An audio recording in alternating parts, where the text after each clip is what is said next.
Perspective de salut messianique, Zacharie 8. La parole de Yahvé Sabaoth arriva en ces termes, ainsi parle Yahvé Sabaoth. J'éprouve pour Sion une ardente jalousie, et en sa faveur, une grande colère. Ainsi parle Yahvé. Je reviens à Sion, et veux habiter au milieu de Jérusalem. Jérusalem sera appelée ville de fidélité, et la montagne de Yahvé Sabaoth, montagne sainte. Ainsi parle Yahvé Sabaoth. Des vieux et des vieilles s'assieront encore sur les places de Jérusalem. Chacun aura son bâton à la main, à cause du nombre de ses jours. Et les places de la ville seront remplies de petits garçons et de petites filles qui joueront sur les places. Ainsi parle Yahvé Sabaoth. Si c'est un miracle aux yeux du reste de ce peuple en ces jours-là, en serait-ce un à mes yeux? Oracle de Yahvé Sabaoth. Ainsi parle Yahvé Sabaoth. Voici que je sauve mon peuple des pays d'Orient et des pays du soleil couchant. Je les ramènerai pour qu'ils habitent au milieu de Jérusalem. Ils seront mon peuple, et moi je serai leur Dieu, dans la fidélité et la justice. Ainsi parle Yahvé Sabaoth.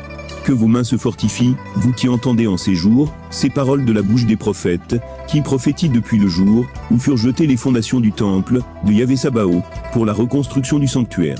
Car, avant ces jours, le salaire des hommes n'était pas payé, et le salaire des bêtes était nul. Pour qui se livrait à ses occupations, aucune tranquillité, à cause de l'ennemi. J'avais lâché tous les hommes, les uns contre les autres. Mais maintenant, à l'égard du reste de ce peuple, je ne suis pas, comme au jour passé, oracle du Yahvé Sabaoth. Car sa semence sera en paix, la vigne donnera son fruit, la terre donnera ses produits, et le ciel donnera sa rosée. J'accorderai tout cela au reste de ce peuple. De même que vous étiez une malédiction parmi les nations, maison de Juda et maison d'Israël, de même je vous sauverai, pour que vous deveniez une bénédiction. Ne craignez point que vos mains se fortifient, car ainsi parle Yahvé Sabaoth. De même que j'avais résolu de vous faire du mal, lorsque vos pères m'avaient irrité, dit Yahvé Sabaoth, et que je n'ai pas fléchi, de même, me ravisant, je me propose en ces jours, de faire du bien à Jérusalem, et à la maison de Juda. Ne craignez point, voici les choses que vous devez pratiquer, que chacun dise la vérité à son prochain. À vos portes, rendez une justice qui engendre la paix. Ne méditez pas en vos cœurs du mal, l'un contre l'autre. N'aimez pas le faux serment. Car c'est tout cela que je hais, oracle de Yahvé. Ainsi parle Yahvé Sabaoth. Il viendra encore des peuples, et des habitants de grandes villes. Et les habitants d'une ville iront vers l'autre en disant, allons donc implorer la face de Yahvé, et chercher Yahvé Sabaoth. Pour ma part, j'y vais. Et de nombreux peuples, et des nations puissantes viendront chercher Yahvé Sabaoth à Jérusalem, et implorer la face de Yahvé. Ainsi parle Yahvé Sabaoth. En ces jours-là, 10 hommes de toutes les langues des nations saisiront un juif par le pan de son vêtement, en disant, nous voulons aller avec vous, car nous avons appris que Dieu est avec vous. Le combat eschatologique, splendeur de Jérusalem. Zacharie, chapitre 14. Voici qu'il vient, le jour de Yahvé. Quand on partagera tes dépouilles, au milieu de toi. J'assemblerai toutes les nations vers Jérusalem pour le combat. La ville sera prise, les maisons pillées, les femmes violées. La moitié de la ville partira en exil, mais le reste du peuple ne sera pas retranché de la ville. Alors Yahvé sortira pour combattre les nations, comme lorsqu'il combat au jour de la guerre. En ce jour-là, ses pieds se poseront sur le mont des Oliviers, qui fait face à Jérusalem vers l'Orient. Et le mont des Oliviers se fendra par le milieu, d'est en ouest, en une immense vallée. Une moitié du mont reculera vers le nord, et l'autre vers le sud. La vallée des monts sera comblée, oui, elle sera obstruée jusqu'à Yazol. Elle sera comblée, comme elle le fut par suite de séisme, au temps d'Osia roi de Juda. Et Yahvé mon Dieu viendra, tous les saints avec lui. Il arrivera, en ce jour-là, qu'il n'y aura plus de lumière, mais du froid, et du gel. Et il y aura un jour unique, Yahvé le connaît. Plus de jour, ni de nuit. Mais au temps du soir, il y aura de la lumière.